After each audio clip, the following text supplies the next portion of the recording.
जय श्री कृष्ण। आप सभी को ज्येष्ठ मास अमावस्या, वट सावित्री अमावस्या, वट साती अमावस्या की ढेरों शुभकामनाएं। प्रिय भक्तों, आज ज्येष्ठ की अमावस्या है और आज आपको अवश्य ही गीता का 7वां अध्याय सुनना चाहिए। विधि विधान से उसका पुण्य अपने पितरों को अर्पित करना चाहिए। ऐसा करने से आपके पितरों को तृप्ति प्राप्त होती है। शास्त्र बताते हैं कि यदि किसी के पितृ कहीं घोर नरक में भी हों तो वहां भी उनको इसके द्वारा तृप्ति प्रदान की जा सकती है, संतुष्टि प्रदान की जा सकती है। और जब आपके पितृ प्रसन्न होते हैं, उन्हें तृप्ति संतुष्टि प्राप्त होती है, तो पितृ दोष दूर होता है, जीवन की अनेकों कठिनाइयां दूर होती हैं, संकट दूर होते हैं।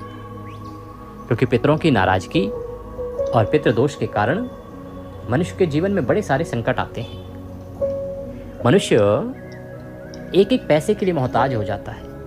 अनेक प्रयत्न करने के बाद भी नौकरी मिलती नहीं, मिलती है तो छूट जाती है, कारोबार चलता नहीं, प्रयास करने के बाद भी ठप पड़ जाता है। घर में गृह कलेश आरंभ हो जाता है, परिवार टूट जाते हैं, पति पत्नी के बीच में भी गृह कलेश आरंभ हो जाता है बिना किसी कारण के। यहाँ तक कि संतान उत्पत्ति तक रुक जाती है, वंश वृद्धि तक रुक जाती है। इसीलिए हमें सदा पितरों को प्रसन्न रखना चाहिए। इसके लिए शास्त्रों ने कहा है कि अमावस्या के दिन आपको अपने पितरों के निमित्त जल तर्पण करना चाहिए और कुछ ना कुछ अवश्य ही दान करना चाहिए। इसके लिए बड़ा एक साधारण सा विधान है कि अगर आप गीता का 7वां अध्याय सुनते हैं, विधि विधान से उसका पुण्य अपने पितरों को अर्पित करते हैं, जल तर्पण करते हैं, तो इससे आपके पितृ तृप्ति प्राप्त करते हैं, क्योंकि ये श्रेष्ठ कर उपाय कहा गया है। तो आइए पहले हम विधि जानेंगे कि कैसे आपको गीता का 7वां अध्याय सुनना है, अर्थात जब आप बैठेंगे तो क्या क्या सामने सामग्री चाहिए। फिर हम आपको पाठ सुनाएंगे, गीता का 7वां अध्याय आप श्रवण करेंगे और अध्याय श्रवण करने के बाद फिर हम संकल्प करते हुए उसका पुण्य पितरों को अर्पित करेंगे और मंत्र के द्वारा जल तर्पण कराएंगे। आरंभ करें उससे पहले आपसे निवेदन है कि ये गीता के 7वें अध्याय का वीडियो है, तो कृपया एक बार लाइक अवश्य कर दीजिएगा। आपके पितरों को भगवान कृष्ण गोलोक धाम में वास दें। भगवान कृष्ण की प्रसन्नता के लिए अवश्य लिखें जय श्री कृष्ण या ओम नमो भगवते वासुदेवाय। आप देख रहे हैं देवभूमि ज्योतिष संस्थान का प्रतिष्ठित यूट्यूब चैनल देवभूमि धार्मिक। हम यहाँ सभी व्रत त्योहारों की सही शास्त्रीय जानकारी प्रदान करते हैं और पुराण तथा महात्म्य श्रवण कराते हैं। यदि आप सभी जानकारी पाना चाहते हैं और महात्म्य तथा पुराण सुनना चाहते हैं तो चैनल को सब्सक्राइब कीजिए और बेल आइकन को प्रेस कीजिए। अब आप हमारे साथ व्हाट्सएप के माध्यम से भी जुड़ सकते हैं, जिससे कि सभी जानकारियां सीधे मोबाइल पर आपके पास आती रहेंगी। इसके विषय में हम आपको आगे बताएंगे। आइए अब हम अग्रसर होते हैं और जानकारी देते हैं कि पहले आपको क्या सामग्री एकत्र करनी है, फिर हम पाठ आरंभ करते हैं। प्रातःकाल स्नान आदि से निवृत्त होने के बाद स्वच्छ वस्त्र धारण करके आपकी दैनिक पूजा पाठ आदि है उससे आप निवृत्त हो सकते हैं। एक लोटा लीजिए तांबे का, उसमें पहले थोड़ा सा गंगा जल भरिए, फिर शुद्ध जल भरिए, थोड़े से काले तिल उसमें डालिए और एक पत्ता तुलसी का डालिए। अगर कुशा है तो कुशा डालिए। आसन लगाइए और दक्षिण दिशा की ओर मुख करके बैठ जाइए। लोटे को सामने रखिए और गीता के 7वें अध्याय का श्रवण करना आरंभ कीजिए। गीता का 7वां अध्याय सुनने के बाद हम इसका पुण्य पितरों को अर्पित करेंगे संकल्प करते हुए, और फिर हम इस जल से तर्पण कराएंगे मंत्र सहित। तो क्योंकि जो संकल्प करने की प्रक्रिया है वो पाठ के बाद की है और जल तर्पण भी पाठ के बाद ही होगा, तो आइए पहले अब हम पाठ आरंभ करते हैं। आप लोटे में सभी सामग्री डाल के आसन लगा के दक्षिण दिशा की ओर मुख करके बैठ जाएं। लोटे को सामने रखें, भगवान कृष्ण का ध्यान करें और गीता का यह 7वां अध्याय सुनना आरंभ करें। बोले कृष्ण भगवान की जय। अथ श्रीमद्भागवत गीता 7वां अध्याय प्रारंभ।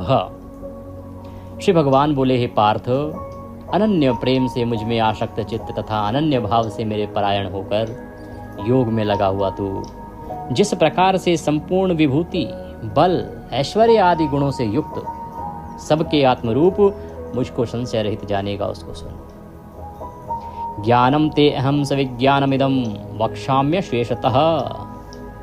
हे अर्जुन, मैं तेरे लिए इस विज्ञान सहित तत्व ज्ञान को संपूर्णतया कहूँगा, जिसको जानकर संसार में फिर और कुछ भी जानने योग्य शेष नहीं रह जाता। भगवान कृष्ण अर्जुन से कहते हैं कि हे अर्जुन,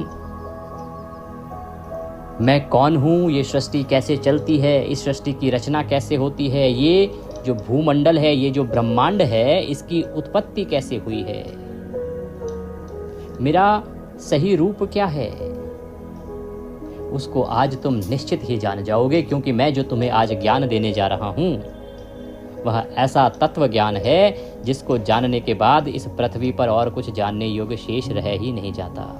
सब कुछ उसी में निहित है, इसके बाद कुछ शेष नहीं है जानने के लिए। मनुष्याणाम सहस्त्रेषु कश्चिद्यति सिद्धये यत्तामपि सिद्धानाम कश्चिन माम वेत्ति तत्वतः।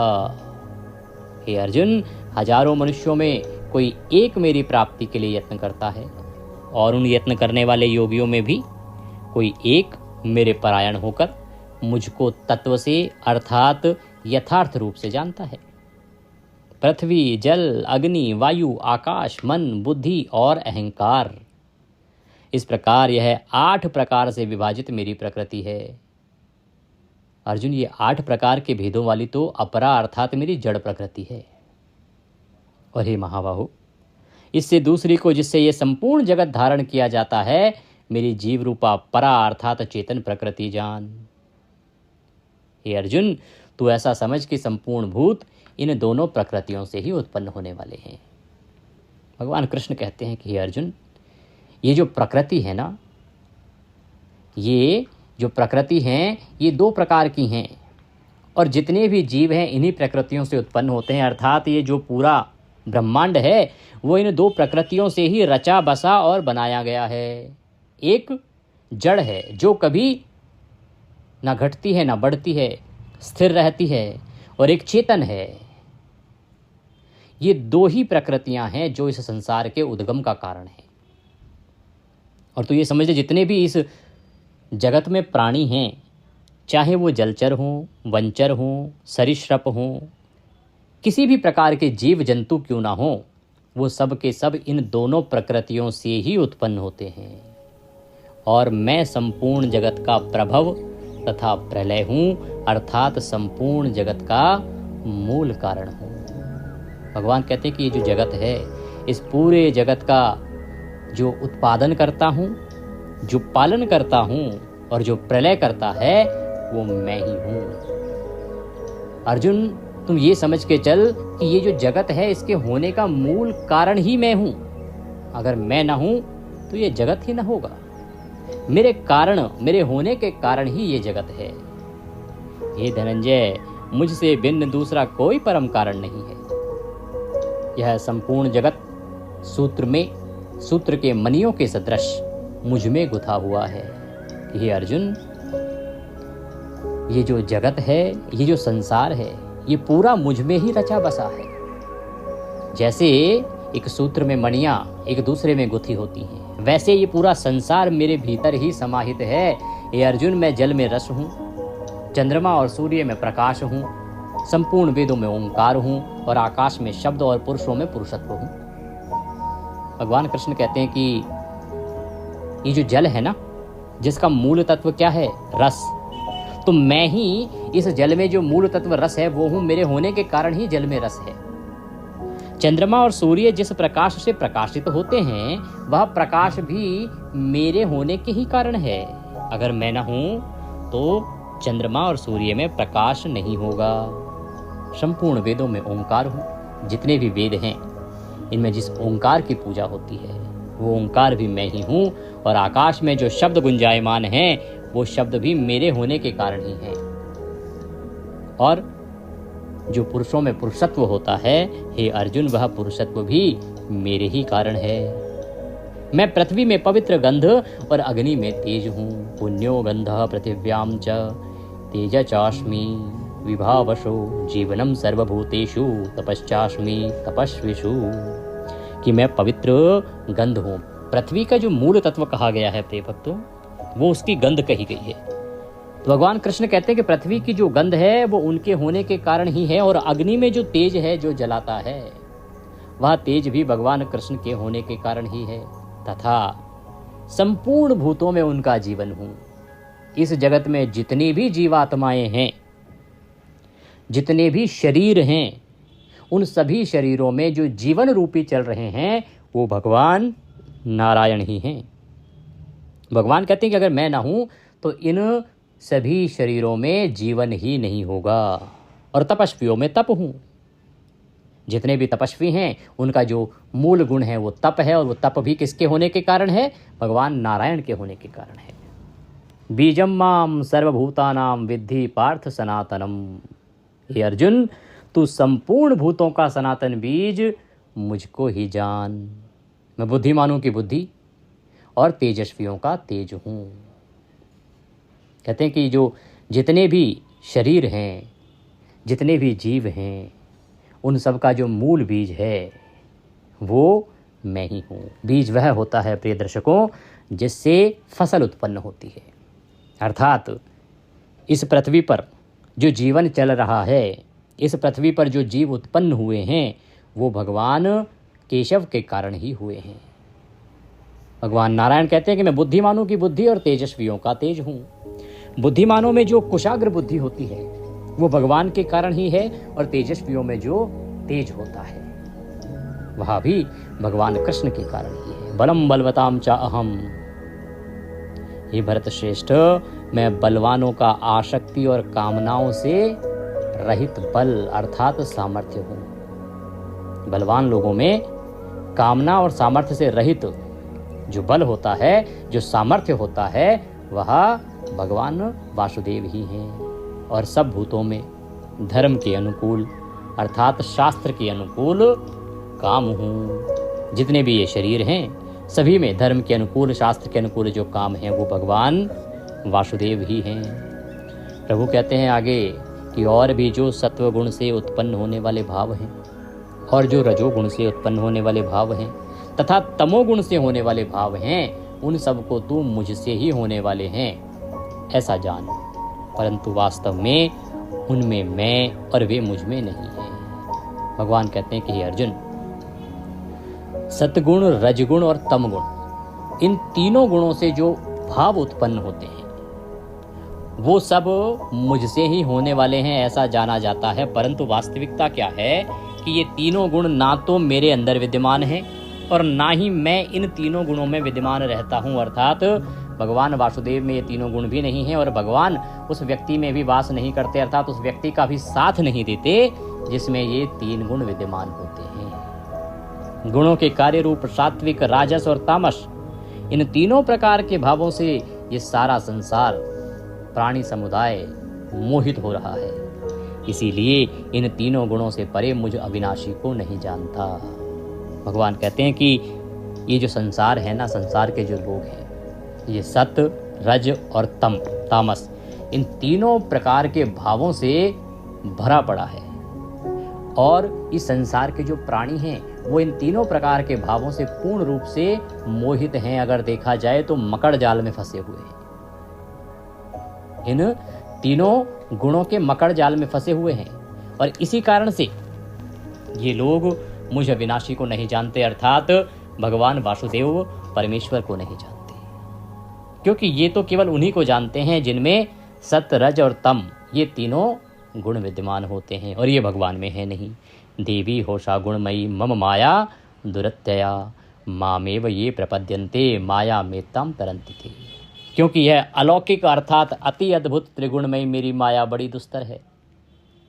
परंतु जो पुरुष केवल मुझको ही निरंतर भजते हैं वे इस माया को उल्लंघन कर जाते हैं। भगवान कृष्ण कहते हैं कि हे अर्जुन, क्योंकि जो मेरी माया है ना, तीन गुणों वाली माया, जिसमें सत, रज और तम ये तीनों गुण आते हैं, ये तीनों गुण रूपी मेरी जो माया है ये बड़ी कठोर है, बड़ी दुष्ट है। ये किसी को अपने जाल से बाहर आने ही नहीं देती। जो इस माया के फेर में पड़ गया वह कभी मुझे भज ही नहीं पाता। वो इस संसार के चक्र में ही लगा रहता है, उत्पन्न होता है, पाप करता है, मृत्यु को प्राप्त होता है, फिर पाप भोगता है, फिर मृत्यु को प्राप्त होता है। परंतु जो पुरुष केवल मुझको ही निरंतर भजते हैं वे इस माया को उल्लंघन कर जाते हैं, अर्थात संसार से तर जाते हैं। कहते हैं कि कुछ ऐसे पुरुष होते हैं, कुछ ऐसे जीव होते हैं जो मुझे निरंतर भजते रहते हैं। उन पर इस माया का कोई प्रभाव नहीं होता। जिसने मुझे बच लिया वो इस माया से बाहर निकल जाता है और इस माया का उल्लंघन कर जाने के कारण वो इस संसार से तर जाता है, संसार से पार हो जाता है, अर्थात उसका जन्म मृत्यु के चक्र से छुटकारा हो जाता है, उसकी मुक्ति हो जाती है। माया के द्वारा जिनका ज्ञान हरा जा चुका है, ऐसे आसुर स्वभाव को धारण किए हुए मनुष्यों में नीच दूषित कर्म करने वाले मूढ़ लोग मुझको नहीं भजते। भगवान कहते हैं कि हे अर्जुन, ये जो माया है ना, ये मनुष्य का चित्त हर लेती है, उसकी बुद्धि का हरण कर लेती है, उसके ज्ञान का हरण कर लेती है। और जब मनुष्य के ज्ञान का हरण हो जाता है तो मनुष्य का जो स्वभाव है ना, वो दानव के जैसा, असुरों के जैसा हो जाता है, ज्ञान हरण हो जाने के कारण। और जब उसका स्वभाव असुरों जैसा हो जाता है तो ऐसा मनुष्य नीच कर्म करता है, दूषित कर्म करता है। और जो व्यक्ति नीच और दूषित कर्म करता है, ऐसा मूर्ख व्यक्ति मुझे नहीं भजता, अर्थात ऐसा व्यक्ति भगवान नारायण को नहीं भजता। तो जो माया के फेर में है उसका चित्त समाप्त, उसकी बुद्धि नष्ट हो गई, और जिसकी बुद्धि नष्ट हो गई वो भगवान को क्या भजेगा। हे भरतवंशियों में श्रेष्ठ अर्जुन, उत्तम कर्म करने वाले अर्थार्थी, आर्त, जिज्ञासु और ज्ञानी, ऐसे 4 प्रकार के भक्तजन मुझको भजते हैं। भगवान यहाँ अपने भक्तों के प्रकार बता रहे हैं। कहते हैं कि 4 प्रकार के भक्त हैं उनके, अर्थार्थी, आर्त, जिज्ञासु और ज्ञानी। ये 4 प्रकार के भक्त नारायण को भजते हैं, पर इनमें भी विशेषता है। कहते हैं कि उनमें नित्य मुझ में एक ही भाव से स्थित अनन्य प्रेम भक्ति वाला ज्ञानी भक्त अति उत्तम है, क्योंकि मुझको तत्व से जानने वाले ज्ञानी को मैं अत्यंत प्रिय हूँ और वह ज्ञानी मुझे अत्यंत प्रिय है। भगवान कृष्ण कहते हैं कि हे अर्जुन, ये जो 4 प्रकार के मेरे भक्त हैं ना, इनमें भी जो ज्ञानी भक्त है वो मुझे श्रेष्ठतम लगता है। क्यों? क्योंकि उस ज्ञानी को मैं बहुत प्रिय हूँ और वो ज्ञानी मुझे बड़ा प्रिय है। उदारः सर्व एवैते, कहते हैं कि ये सभी उदार हैं, परंतु ज्ञानी तो आत्ममेव मे मतम, परंतु ये जो ज्ञानी है ना, ज्ञानी तो साक्षात मेरा स्वरूप ही है, ऐसा मेरा मत है, अर्थात भगवान वासुदेव का मत है कि ज्ञानी जो है साक्षात उन्हीं का स्वरूप है, क्योंकि वह मदगत मन बुद्धि वाला ज्ञानी भक्त अति उत्तम गति स्वरूप मुझ में अच्छी प्रकार से स्थित है। बहुनाम जन्म नामांते ज्ञानवान माम प्रपद्यते, वासुदेवः सर्वमिति स महात्मा सुदुर्लभः। भगवान कहते हैं कि बहुत जन्मों के अंत के जन्म में तत्व ज्ञान को प्राप्त पुरुष सब कुछ वासुदेव ही हैं, इस प्रकार मुझको भजता है, वह महात्मा अत्यंत दुर्लभ है। कहते हैं कि ये जो जीवात्मा है ना, इसके हजारों जन्म होते हैं, लेकिन इन हजारों जन्मों में अंत के जन्म में भी कोई जीवात्मा ये जान पाए कि इस सृष्टि के कर्ता धर्ता, इस सृष्टि के होने के कारण सब कुछ भगवान वासुदेव ही हैं, ऐसी जीवात्मा का मिलना बड़ा कठिन है। इतनी जीवात्मा, इतनी अच्छी जीवात्मा मिलती नहीं है, बड़ी दुर्लभता से मिलती है, जो अपने अंत के समय में भी ये समझ पाए कि सब कुछ वासुदेव ही हैं। उन भोगों की कामना के द्वारा जिनका ज्ञान हरा जा चुका है, वे लोग अपने स्वभाव से प्रेरित होकर उस नियम को धारण करके अन्य देवताओं को भजते हैं, अर्थात पूजते हैं। कहते हैं कि हे अर्जुन, ये जो मनुष्य है ना, इसमें कामनाएं बहुत हैं, और कामनाओं के कारण इनका जो ज्ञान है ना, उसका हरण हो जाता है, क्योंकि ये मनुष्य केवल कामनाओं की पूर्ति में डूबा रहता है। आपकी इच्छाएं, कामनाओं का अभिप्राय है आपकी इच्छाएं। मनुष्य की इच्छाएं बहुत हैं। प्रभु मुझे अच्छी नौकरी दे दो, नौकरी दे दी। प्रभु मुझे अच्छी स्त्री से शादी करा दो, अच्छी शादी हो गई।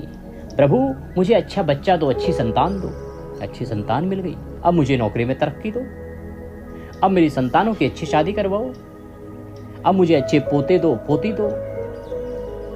लालसाएं बढ़ती हैं मनुष्य की।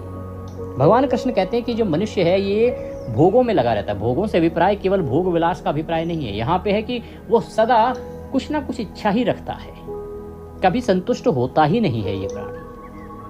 और जब कामनाओं में डूबा रहता है तो कामनाओं में डूबे रहने के कारण इसका ज्ञान समाप्त हो जाता है। और जब कामनाओं में डूबने के कारण ज्ञान समाप्त हो जाता है तो जैसे जो कह देता है वैसे ये कर लेता है। किसी ने कहा इस देवता को भजो तुम्हारी ये इच्छा पूरी हो जाएगी, हाँ जी, उसको भजना शुरू कर दिया। फिर किसी ने कहा अच्छा ये परेशानी चल रही है, इस देवता को पूजो, ये तुम्हारी इस परेशानी को दूर करेगा। तो जो मनुष्य है वो अपनी कामनाओं की पूर्ति के लिए अन्य अन्य देवताओं को पूजना शुरू कर देता है। जो जो सकाम भक्त जिस जिस देवता के स्वरूप को पूजता है उस भक्त की श्रद्धा को मैं उसी देवता के प्रति स्थिर कर देता हूँ। भगवान कृष्ण कहते हैं कि ये जो भक्त हैं ना, ये किस प्रकार के हैं? सकाम भक्त हैं। भक्ति दो प्रकार की होती है प्रिय भक्तों, एक होती है सकाम भक्ति, एक होती है निष्काम भक्ति। सकाम भक्ति वह जो आजकल चल रही है। मैं कहूँगा आजकल भक्ति हो ही नहीं रही। आप कहेंगे अरे क्या बात कर रहे हैं पंडित जी, आप इतनी भक्ति हो रही है। देखिए तीर्थ यात्रा के लिए जाओ, पैर रखने को जगह नहीं है। आप देखिए केदारनाथ के पट खुले नहीं कि उससे पहले लाखों की श्रद्धा चल रही है, वहाँ पे लाखों लोगों की लाइन है, बुकिंग इतनी सारी है, ट्रेनों में जगह नहीं है तीर्थ स्थल के जाने के लिए, बसें खाली नहीं है। फिर भी मैं ये कहूँगा कि तीर्थ यात्रा पे कोई जा ही नहीं रहा।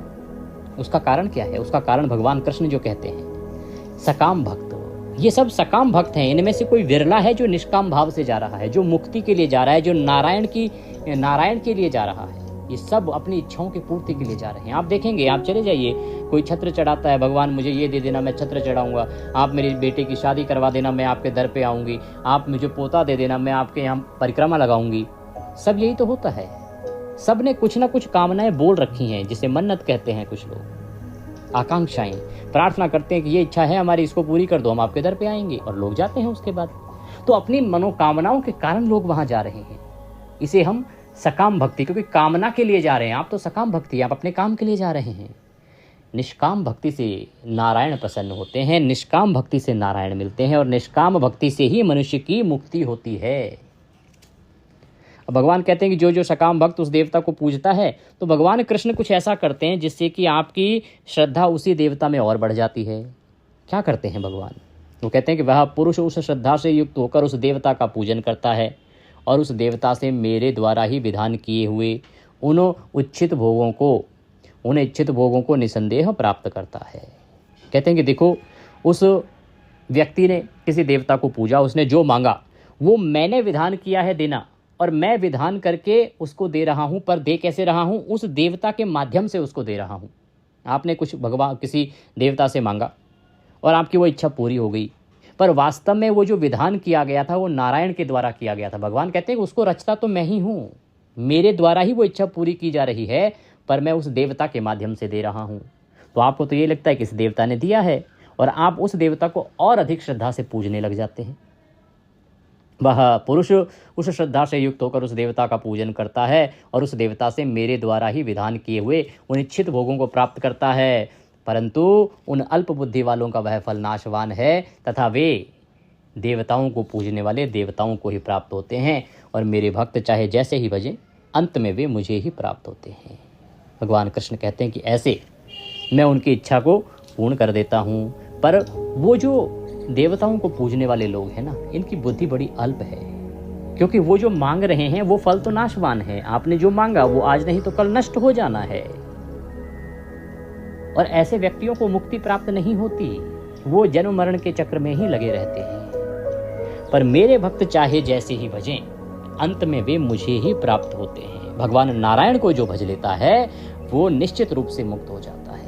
कहते हैं कि बुद्धिहीन पुरुष मेरे अनुत्तम अविनाशी परम भाव को न जानते हुए मन इंद्रियों से परे मुझे सच्चिदानंदन घन परमात्मा को मनुष्य की भांति जन्म कर व्यक्ति भाव को प्राप्त हुआ मानते हैं। कहते हैं कि ये जो मनुष्य है ना, ये बुद्धिहीन है, ये मुझे जानता ही नहीं है। इसे लगता है कि मैं भी जन्म के मृत्यु को प्राप्त होता हूँ और मर के फिर जन्म लेता हूँ।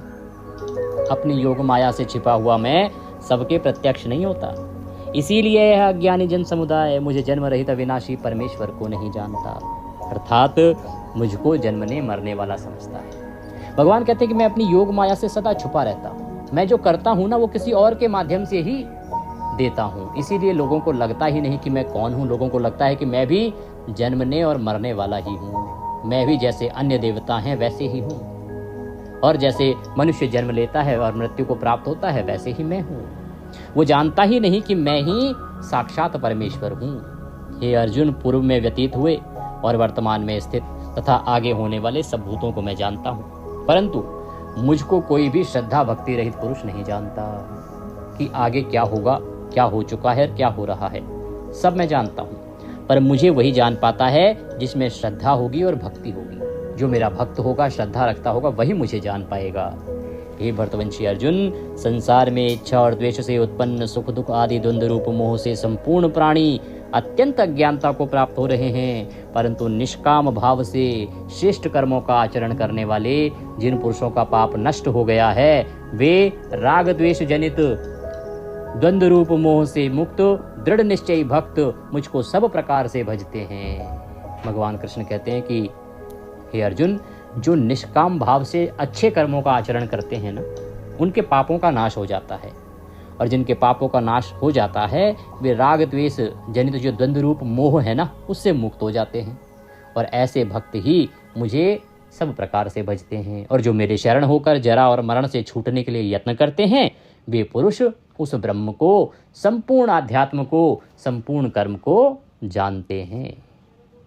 जो पुरुष अधिभूत और अधिदैव के सहित तथा अधियज्ञ के सहित मुझे अंत काल में भी जानते हैं, वे युक्त चित्त वाले पुरुष मुझे जानते हैं, अर्थात प्राप्त हो जाते हैं। कि हे अर्जुन, जो अपनी बुद्धि पर नियंत्रण करते हुए अंत काल में भी मुझे यदि भज लेता है, तो वह भी मुझे प्राप्त हो जाता है, अर्थात उसकी भी मैं मुक्ति कर देता हूँ। ओम तत्सदिति श्रीमद्भागवत गीता उपनिषत्सु ब्रह्म विद्यायाम योगशास्त्रे श्री कृष्ण अर्जुन संवादे ज्ञान विज्ञान योग नाम 7वां अध्याय संपूर्ण। बड़े कृष्ण भगवान की जय। तो भगवान का यहाँ सीधा संदेश है, सकाम भक्ति छोड़िए, निष्काम भक्ति की ओर चलिए। अब लोटे को दोनों हाथों में उठा लीजिए और भगवान नारायण से निवेदन कीजिए कि हे परमेश्वर, हे जनार्दन, मैंने जो भी गीता का 7वां अध्याय सुना है, इसका संपूर्ण पुण्य मैं अपने सभी पितरों को अर्पित करता हूँ। ये उन्हें प्राप्त हो और इससे वो तृप्त हो, तृप्त हो, तृप्त हो। सभी पितरों को आप अर्पित कीजिए। या आपको लगता है कोई ऐसा विशेष पितृ हो जिसकी मृत्यु सही प्रकार से ना हुई हो, जिसकी मुक्ति की संभावना कम हो, तो आप उसको भी ये अकेले अर्पित कर सकते हैं। अब आप एक दूसरा पात्र ले लीजिए, बड़ा बर्तन, उल्टे हाथ में लोटा पकड़िए, सीधे हाथ में अंगूठे और उंगली के बीच का जो क्षेत्र होता है ना, इसे पितृ तीर्थ कहते हैं, यहीं से जल तर्पण किया जाता है। तो लेफ्ट हैंड में लोटा पकड़िए, सीधे हाथ में अंगूठे और उंगली के बीच से इस जल को दूसरे पात्र में अर्पित कीजिए। मैं मंत्र पढ़ता हूँ। ओम ह्रीं श्रीं क्लीं स्वधा देव्यै स्वाहा, ओम ह्रीं श्रीं क्लीं स्वधा देव्यै स्वाहा, ओम ह्रीं श्रीं क्लीं स्वधा देव्यै स्वाहा। इस प्रकार से तर्पण कीजिए। पितरों से निवेदन कीजिए कि हे मेरे पितरों, ये जल आप स्वीकार करें और गीता के 7वें अध्याय का जो पुण्य मैंने आपको अर्पित किया है, इसे आप स्वीकार करें। आप तृप्त हों, तृप्त हों, तृप्त हों।